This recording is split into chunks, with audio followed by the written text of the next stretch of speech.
abantu bari inyuma yanjye but yet we twarakonekitinze kuko we twaganiriye family cyane mbere yuko tuganira twebwe uko tumeze.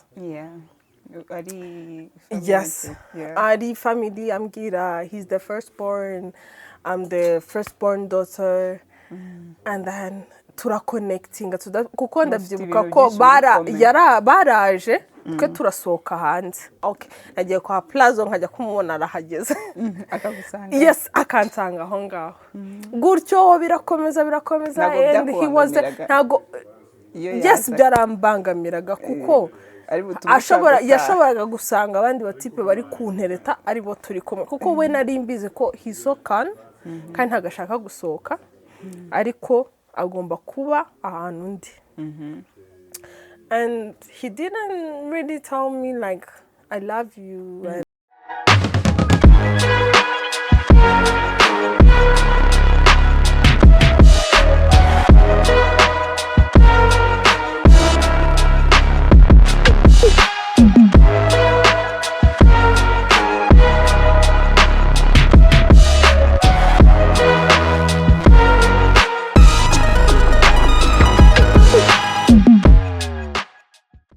mwaramutse mwiriwe ni Mimi ugarutse nongeye kubasuhuza aho muri hose yaba ari mu gitondo cyangwa ni mugoroba ndabaramukije ni mugarutse muri kumbona hano n'umukobwa mwiza cyane n'umumama sorry rero nkuko musanzwe mwatunguwe ndabona muri kutureba ni bitangaza rero ntago ndi buvuge ngo muvuge amahirwe mufite muri kumureba noneho ntago bizahora gutya ariko ni ka promotion. Why not? Reka tumwakire atwibwire. Okay, hello. My name is Kevine Kayitesi. You can call me Mama Nari. I'm a wife and I'm a mother. Okay. Yes. Welcome Kevine. Thank you very much. Umva wakoze usikariwe umuntu wa mbere uje kuri video ya why how I am. Yes. Ibintu munkorera. Thank you for that opportunity. Yes. Kevine yavuze ati umva njye ntabwo ndi bujye kuri ntuzi. Reka nsuza abantu bawe mbereke ko bishoboka hari abantu banjye ntibakunda kujya imbere ya kamera. Okay. So rero turi kubatinyura wakoze kutinyura bamwe bivuga ngo kuri why ha nimbusha I never been there. nimbusha kuba imbere ya kamera ushaka kuhaba cyangwa udashaka kujya kuri kamera nabyo birashoboka. Ntago dukora audio yonyine tubikora byose bitewe n'ibyo abantu bacu bakunda. I'm glad to be here. Thank you. I'm really glad. Okay, reka tukakire rero. Merci. Kuri why how I am. Yes. So nicyo kibazo cya mbere. Ariko reka tubanze dutembere tuvuge ngo who's Kevine? Okay, that is a hard question, but I always think about it. So Kevine is actually a mother and a wife. Okay. I've never been so proud kuvuga ko I'm a mother and a wife. Wigeze se wicara ngo wumve icyo gihe kizagera wajya kubitekereza? No, I've never. I always thought I'm going to be in Mpura. Natekerezaga ko I was going to be a doctor. Wabana and nsanga ntago nzi chemistry, ntago nzi math. I've never did something good in my school years, but yet when I got married and I became a mother, that thing yarankonekitinze to the point yuko numvishije ko I was born to be a mother and a wife more than anything. Yeah. I thought ko nyine nashobora everything, nize business, nize financial management in China, and I thought ko nshobora gukora ahantu harenze cyangwa iki, but yet it didn't work. ariko ngeze muri marriage by mother I was like this is my thing nicyo kintu nshoboye and I'm so proud of it. I'm so proud and I thank God ko nabibaye kandi nabigezeho. Yes. Ariko rero Kevine uri hano ndikumva ashaka kuhita dufata akatuvana kuri Z akahita ava kuri K kugera kuri Z. Turashaka guhera kuri A. Okay. What do you want to know? What do you want to tell me? Okay. So that I can explain more. Hano rero ukuntu tuba dushaka kumva inkuru. Kevine, urugendo rwawe rwo guhitamo uwo muntu w'umupapa, uwo muntu wakugize Kevine uri proud. Urugendo rwanyu ni uruhe? So, I met. It is a funny one.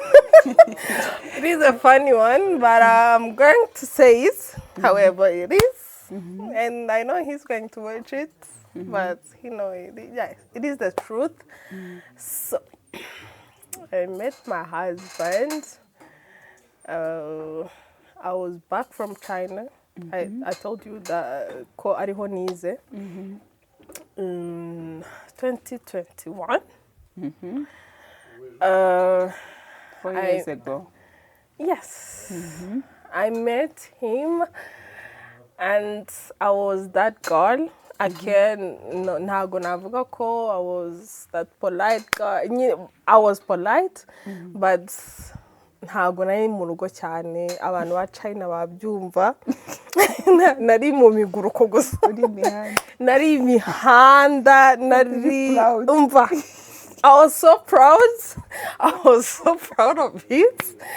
Nyine nari imihanda, twahuriye imihanda. Actually, my uncle niwe muntu waduhuje.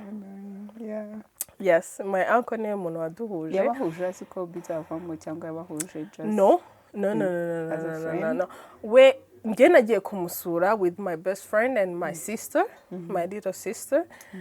And then aramuhamagara, yanamuhamagaye njye ndi kumwe nawe. Aramubwira ati ngwino rebe ibyana. Hano hari ibyana. Please. I'm not going to say name because turamusura. So he's higher. Aramubwira ngo hano hari ibyana. So Arsene, he was that guy who's calm, who was yarafite imodoka ye, and in my dreams I was like I have to gushaka umugabo ufite a car because I love cars. Uko yabimeze kose nta brand washaka. Oh yeah, my brand is SUVs, Land Rover, Range Rover.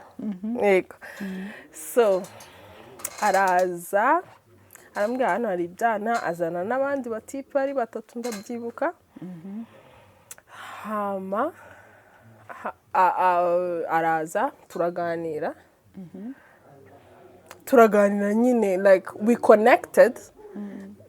Ntago nari nigeze connectinga n'undi muntu wari we wese to that point. Yes, I had exes. I had abantu bari inyuma yanjye, but yet we twara connectinze kuko we twaganiriye family cyane mbere yuko tuganira twebwe uko tumeze. Yes, ari family. Ambwira he's the firstborn, I'm the firstborn daughter, and then tura connectinga kuko ndabyibuka ko baraje twe turasohoka hanze, abandi binjira mu nzu, twe turagumana turi kuvuga like arirekura ambwira ubuzima bwe bwose, everything since he was a child. Nanjye ndamubwira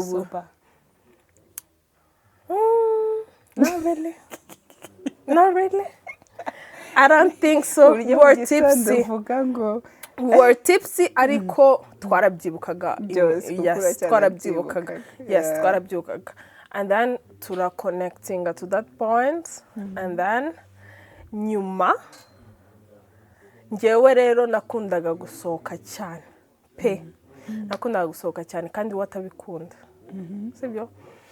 Hama nkajya ngenda we akaguma ari aho akambwira wagiye hehe nkajya kumubona nagiye kwa plazo nkajya kumubona arahageze akagusanga yes akansanga aho ngaho gutyo birakomeza ntago yes byarambangamiraga kuko yashoboraga gusanga abandi batipe bari kuntereta aribo turi kumwe kuko we nari mbizi ko hisokan kandi ntagashaka gusohoka ariko agomba kuba ahantu ndi and he didn't really tell me like I love you and no the first thing he told me like you have to be my wife, that's it. You have to be my wife. There is nothing ngiye kukubwira kuko abatipe bambona murasohokana muragumana and everything ariko ngewe I want you to be my wife. Ntago ari ubwa mbere nari mbyumvishe yes ariko ni nabwo bwa mbere nari mbonye someone who really means it. Nkabibona mu bikorwa nkabibona kuko I remember the time navuye iwabo yantumiye ari kumwe n'abashuti biwe arantumira and then ngenda mubwira ati ndagiye ahita ambwira ngo okay ndagenda ngeze ahita nyandikira message arambwira ngo I can't love you anymore. arabikubwira Yes, in a message ngenda bibona ndavuga bimfashe hose ikitari ku isi n'abahungu so go if you want to go just go and then ngiye kubona nyuma y'ukwezi arongera aranyandikira arambwira ngo please I really want to talk to you. ntabwo wigeze umwandikira nyuma y'iyo message? No, ntabwo nigeze nyumwandikira kuko I was with that uncle igihe abinyandikira ntabwo nshobora and then nyuma y'ukwezi arongera arambwira ngo I really want to talk to you and I want you to be my wife, so please talk to me.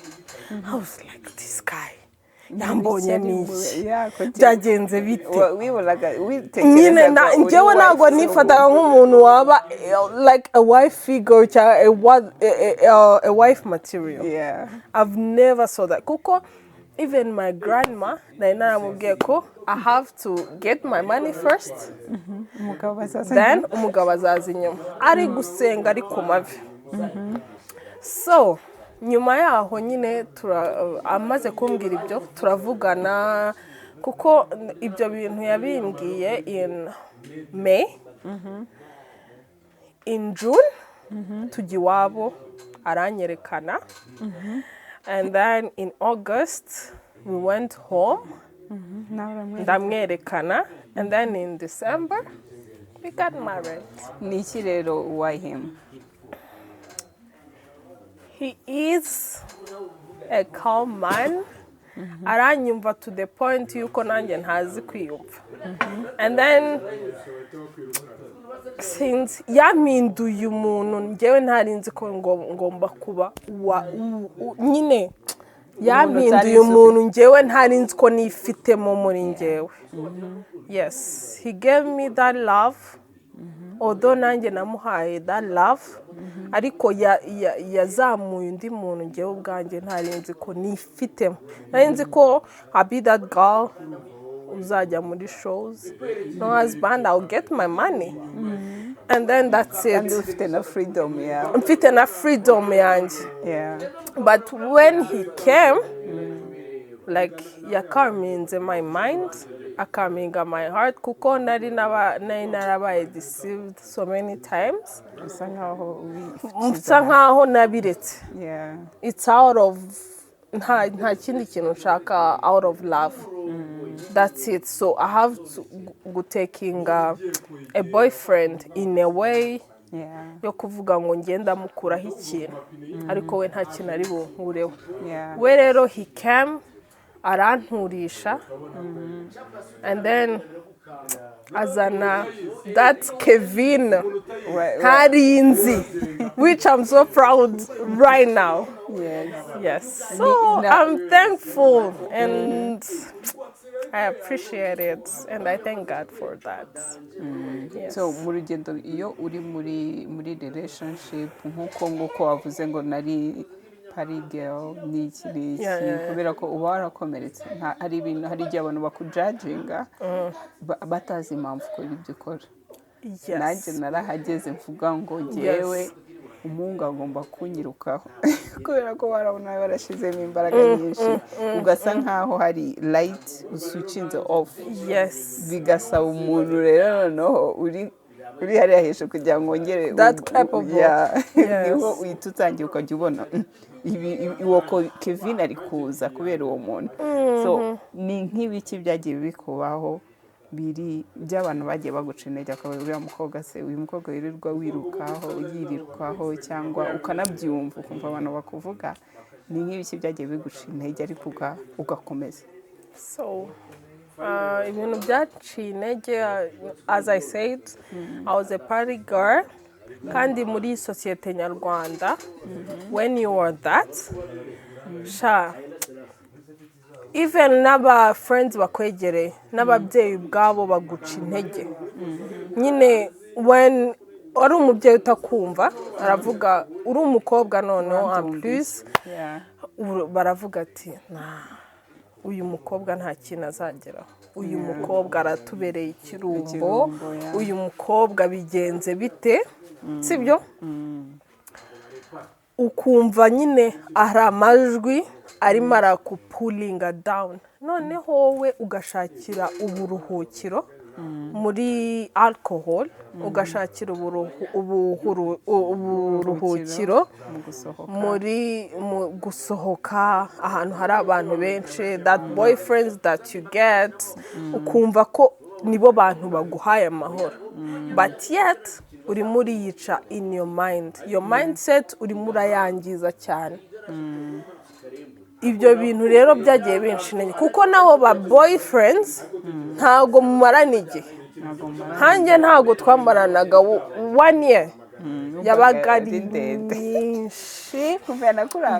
ari nyinshi umva nabaga ndi kuvuga ati I'm going kuko nanjye ntago nabaga nshobotse. Singiye kuvuga ko my exes babaga badashobotse kuko nanjye ntago nabaga nshobotse because of that thing nishize mu mutwe nkavuga ngo nta muntu mbona nkaho I'm capable of something, I'm capable of nshobora gukora ibintu ibyo ari byo byose nshobora gukora, I'm not capable, but yet ndabibashije ariko nta gushaka. Ndi umuntu nyine uvuga amagambo make nkaceceka, nshaka kukumva nkaceceka, singira ikintu nkubwira ariko muri ngewe haba hari kwiturnamo ibintu byinshi. Rero na even my boyfriends, my exes were like urambwira ikintu ngewe I'm not going to say anything, I'll be like okay cause ndashaka that peace, that peace nshaka rero ntago iri buturuke kuri wowe, iraturuka kuri ngewe ariko nkasanga ninjye uri kwiyica mu mutwe, ninjye uri kwiyica mu mutwe. Yes, ndimo ndabibika, ndimo ndabishyira mu mutima wanjye gake gake, so bizabyara ikintu kinini gishobora kuvuga ngo yes. As I was saying, my grandmother nari nambwiye ko ntazashaka bibaho, so nshatse niyo muntu wambwiye ngo thank God kuko ibitekerezo byawe birahindutse. Ubu ngubu niwe muntu ukunda umugabo wanjye to the point atigeze ankunda, araza akamubwira ati I love you, ndagukunda. Nyine ntabwo bavuga nagasi cyongereza, akamubwira ati ndagukunda, warakoze cyane kuko ariwe muntu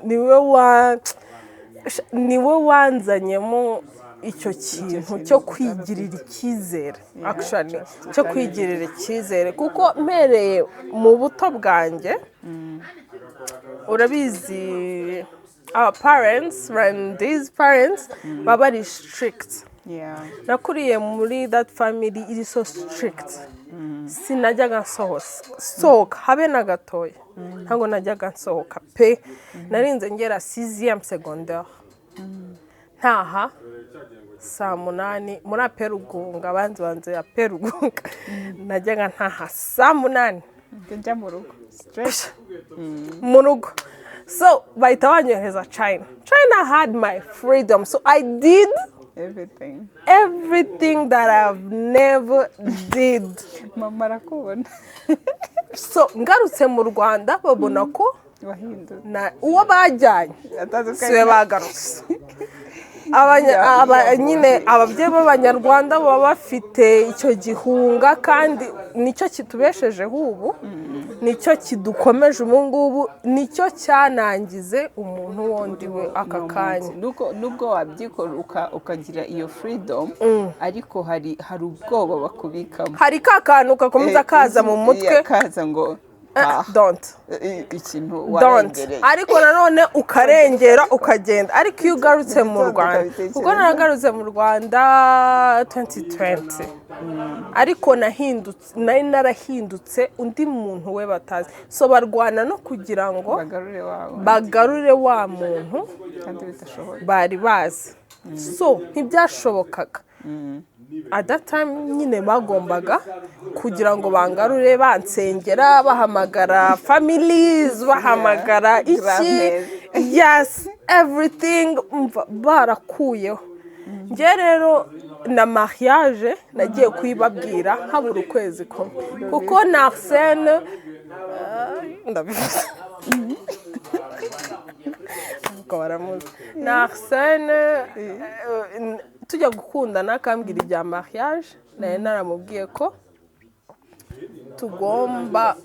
ngomba kubibwira mu rugo habura ukwezi kumwe ati kubera iki niba byanga turabigeza so my father so strict man numvaga kuko twabanye na ba sisters biwe so ibyo byose ndabizi ukuntu mazaga kwerekana abagabo babo aza ngo boyfriend ngo iki akamwana ntago ari uko ntago ibyo bintu bigomba kubaho so ngewe nari nabwiye Arsene once dufite invitation once ufite date byose yes aho ngaho nibwo nzajya kubwira mu rugo ko I have a fiance and that's how it went nagiye kubabwira habura amezi 2 kugira ngo dukore ubukwe just like that ari wa mwana mu mutwe baba bazi ko adashobotse ari wa mukobwa uhora asohoka ajya mu maparis ajya mu iki byose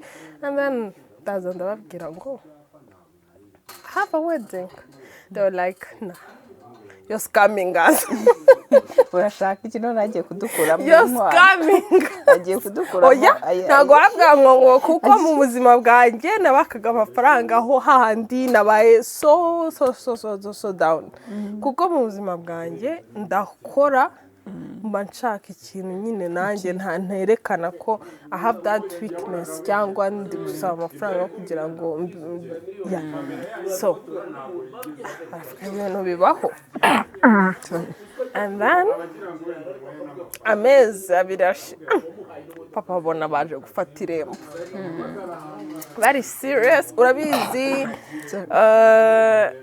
Randiz bakora background check we yabanje kuza azana n'umushuti we baka background check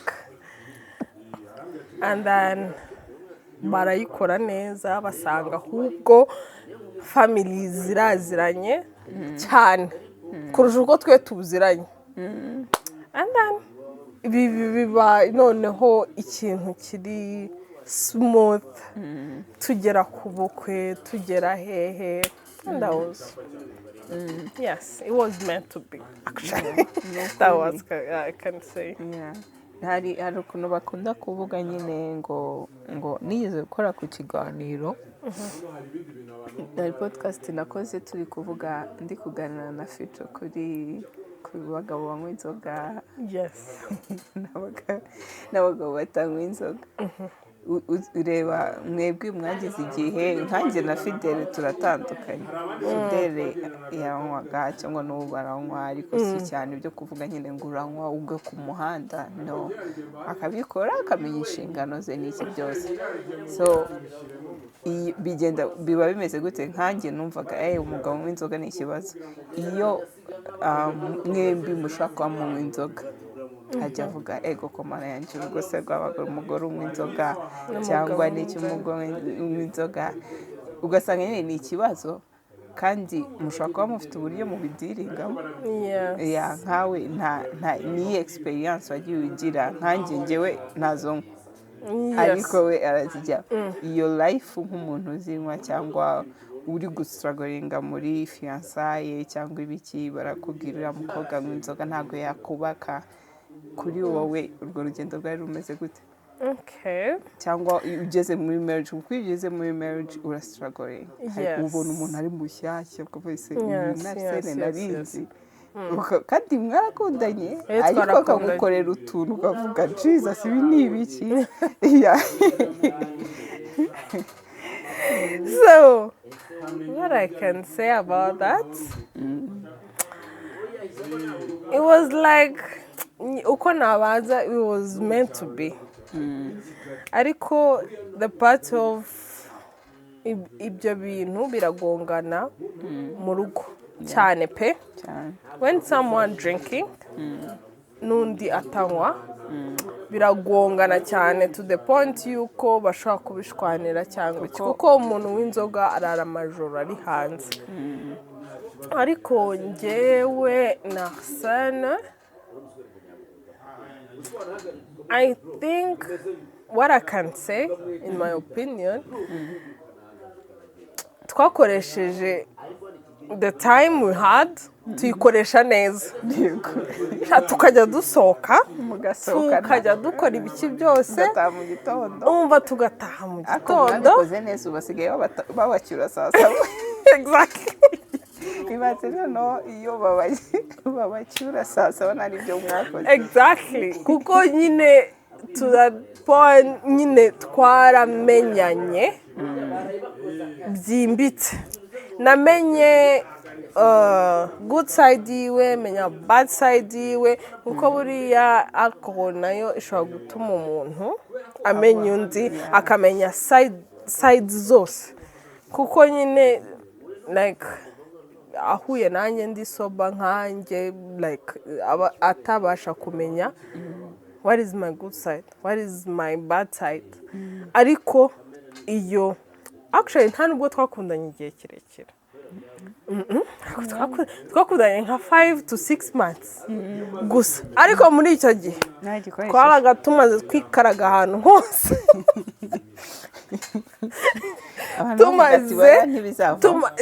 Tumaze kugira that conversation, ituma nkumenya nawe umenya gutyo.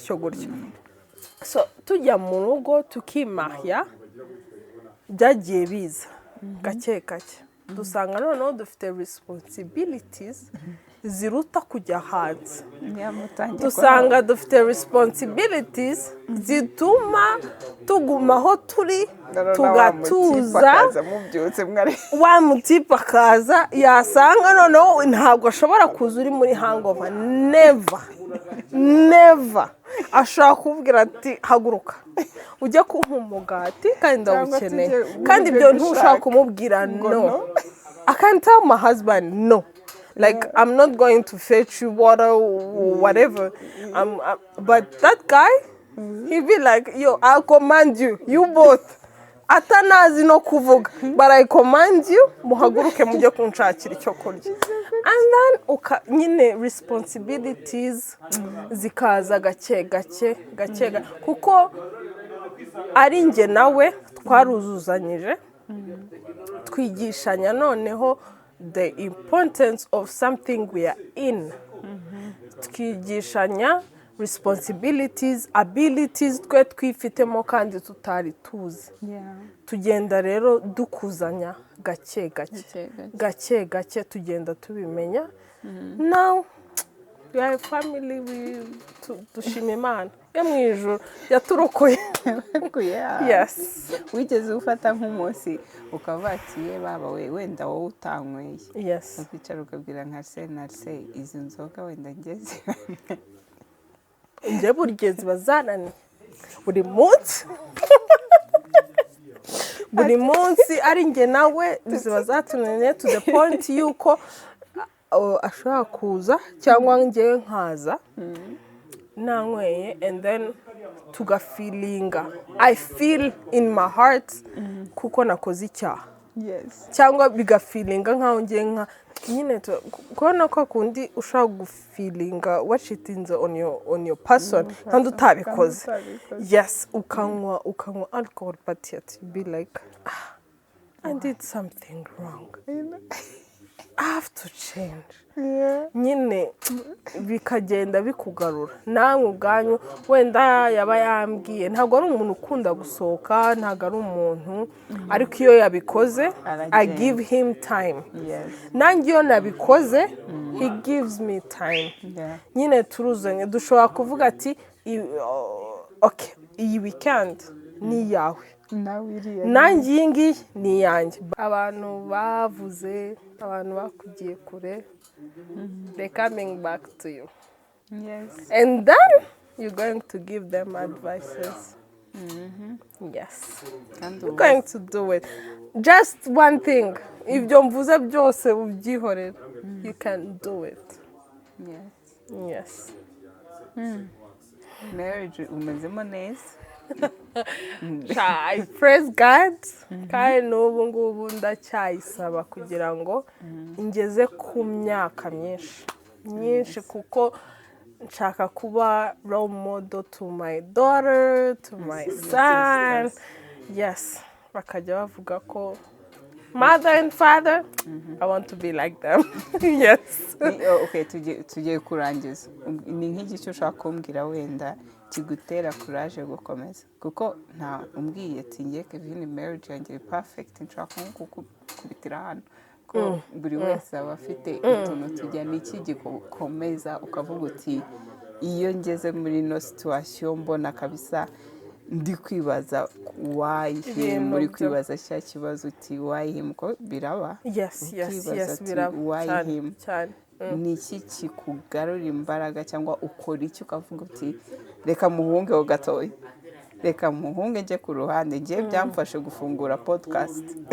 Yes. Nageze mfungura why him just kugira ngo nje mpamagara Kevine tuganire, mpamagara Arsene tuganire cyangwa na Fidel ubwaze tuganire. Yes. Urumva nk'ikintu nge nakoze biranyubaka kandi bikubaka na marriage yanjye nawe ukakubaka ndabizi kujya wumva ibiganiro byacu. Wowe rero ukora iki iyo uri muri iyo situation nk'iyo ngewe njyamo nkahita mvuga reka ncane kamera. Actually, you have a really good hobby. You have a really good hobby. So, abantu benshi rero bumva ko marriage is that heaven came to earth. But yeah, it is a struggle. It is ni ishuri ari gutangiye kwiga kuri urabona ayo mashuri ngo turagenda ngo turiga shiri you graduate before you study and then at first month uvuga ati I mean it, you know, I mean it. Kubita umwaka wa mbere ukubita wa kabiri you be like what's this ko nshaka gusaba mu ishuri. You be like wow nyine bitekereza gutyo no asha nicyo kimwe waleninze iki ufite iki mu mutwe ufite na none nta kintu na kimwe ufite noneho like the boyfriend you had the boyfriend you had is not the husband you have. Never. Different person. Never. Yeah. So uratangira kumenya umuntu wawe mugeze kuri bwa buriri bumwe mugeze kuri kujya muhura buri kanya urabona hariya muba muri none se shari ndakubona ryari ndakubona noneho ugatekereza ko uri buve gushogoringa mu mutwe byicanze uvuye ku kazi nawe avuye ku kazi byicanze and then mugahurira mu rugo kugira rero mwebwe muhuza cyangwa muhunge reka nawe ari igihe bifuza kuduhunga kuko abagore dutera stress pe we are stressed turi stressed ubwacu ariko turi na stress turazigabanya twabishatse tuyigabanyiriza ku mugabo cyangwa tukanayikongerera reka mbwira ahubwo abagabo n'abana bitonda ariko nabo byajabutse biba byajabutse pe ariko what kept me going natekereje ko abantu bafite imyaka yacu tujya muri marriage twiteguye ibya mirenge twiteguye ibintu bitazabaho twiteguye guhora duseka mu ngo twiteguye ko tugiye kubona amafaranga twiteguye ko tugiye kuba bo tutari bo tugiye nyine kuba abantu urabona niyo muri sosiyete nyarwanda ukoze ubukwe baguha respect niyo waba uri mu kazi ijwi ryawe rijya hejuru ya ba bandi batari married so kujya mu rugo wizeye ibyo bintu byose kujya mu rugo wumva ko you the top of everyone else ibyo bintu biragupfana kuko actually you be down ukajya ku itapi yes ukajya ku itapi ukicisha bugufi umutima wawe ukagira patience kuko mu buzima bwanjye ntabwo nigize ngira patience I was the person utihanganira ikintu icyo ari cyo cyose cyanzaho ariko mbanye n'umugabo wanjye nize kugira that patience kuko ubwe byagiragaho like turi muri financial crisis nkatera hejuru nkanga nkavuga why you didn't tell me kandi ati tuza biragenda neza we agahora ari calm ngenda hejuru so uko iminsi igenda iza ni kugenda ukaminga down ugenda ukaminga down kandi you be like if this is meant to be it will be no matter the financial crisis ntabwo ari cyo kintu cya mbere kuko nicyo ni nacyo muri nowadays nicyo kintu kiri hejuru cyane ukamenya ko you have to calm down kuko there is no other way niba utabona that opportunity to do it calm down mugendere kuri muvugane sibyo niba ubonye amafaranga make niba ubonye amafaranga makeya muyakoreshe neza mumenye your needs before anyone else mureke kuyagaspia mureke kugira ibiki byose ahubwo mwebwe ubwanyu mwige guhuriza hantu kandi muri mu rugo rumwe nubwo bajya bavuga ngo umugabo ngo niwe mutware w'urugo ni umutware w'urugo yes ariko he does not think kuri we wenyine twe turi amaboko turi iriya courage bagomba gukenera kugira ngo akore ibyo aba ari gukora kuko duhura n'ibibazo kuko hari n'igihe bigera ukumva I don't want to be here I lived my life waje unsanga ameze neza kugira ngo gutuma nshogoringa to this point but yet the love nawe ari gushogoringa we yabuze uko abikubwira yatuje yakaminze down for you kugira ngo ubone ko atari kugutera hejuru ariko abagore twe tuvugira hejuru that's what I know ikintu cyose kitujemo ni tutatugisohora so guhurira hamwe rero mukimakaza that love you had before getting married kuko iyo urabizi when you get married hazamo families hazamo abantu bakomeza bababwira ibitandukanye opinions zabo ngwino kora iki ugomba kwitwara ibintu byose ariko mwe mukimakaza that thing yabahuje before uvuga ngo I do yes before the kid you conceived there is that love cya kintu cyatumye uvuga ngo I do ukajya mu rukiko ukavuga ngo I do this is my husband ukabirahira imbere y'ababyeyi bawe n'imbere y'idarapo ry'igihugu ntiwite ko hari abantu bagiye bakubwira turashaje kuko ibyo hari abantu bimahya kubera imyaka uwo muntu arakubwira famiye irakubwira waratinze gira icyo utwereka ukabikora kugira ngo bereke ukabona umuntu arakwegereye ugahita ubikora kandi kubera aho niho biba nyine ugasanga wayi yawe ntayifite exactly kubera urasubiza amaso inyuma cya kintu kiguha imbaraga zo gupushinga uri mu bihe bikomeye ukakibura kubera ko nta cyabaye nta kiriho aho ngaho nubwo nanjye mvuga ngo twamaranye like 6 to 4 months I think but yet twageze mu rugo twibuka ko there is something yaduhuje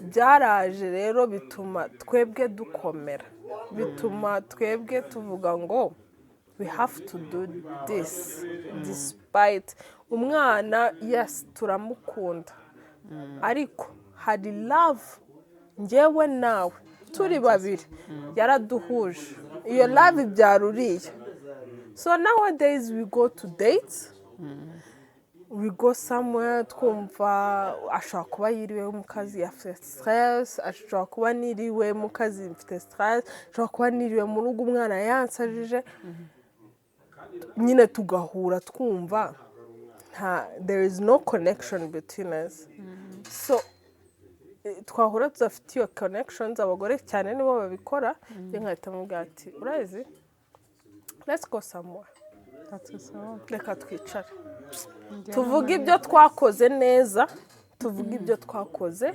nabi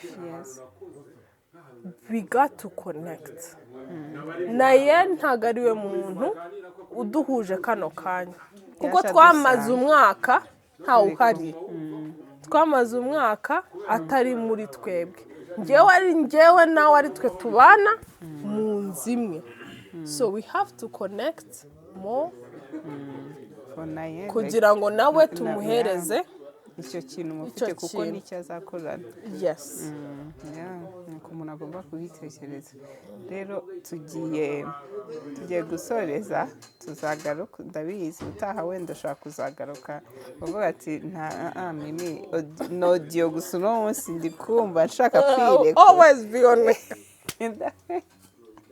hari igihe nzagutumira kuri odi igihe tutari kumwe mbabarire nayo ujye urekuza rero Kevine wakoze ni iki ushaka kubwira aba young udusezerera nyine nk'umuntu uri young ukijya muri marriage aka kanya ikintu wamubwira ubundi ukadusezerera what I can tell them communication is the first key but above all God is the main reason you're together. Yes. So, mubifate nk'iby'agaciro kandi kuba muri kumwe there is something going on and there is a purpose Imana yatumye mujya kuba muri kumwe at that time. Reka dusoreza ikintu avuzeho ni icyo ngicyo Imana ubundi ntago koko nahise ko karimo ariko niyo ya mbere buri muntu wese uza kuri wayi hawayi hemu nicyo kintu ambwira God first Imana niyo ya mbere rero mugire umunsi mwiza mwakoze mugire igitondo cyiza mushimire Kevine mutubabarire ba bantu bakora ama video bavuga nabi mu comment mutubabarire uwayiha ntabwo tugira bad vibe. Ni ibintu biboneka rimwe kandi mushimire Kevine kuba yemeye gukora video. Imana ibahe umugisha.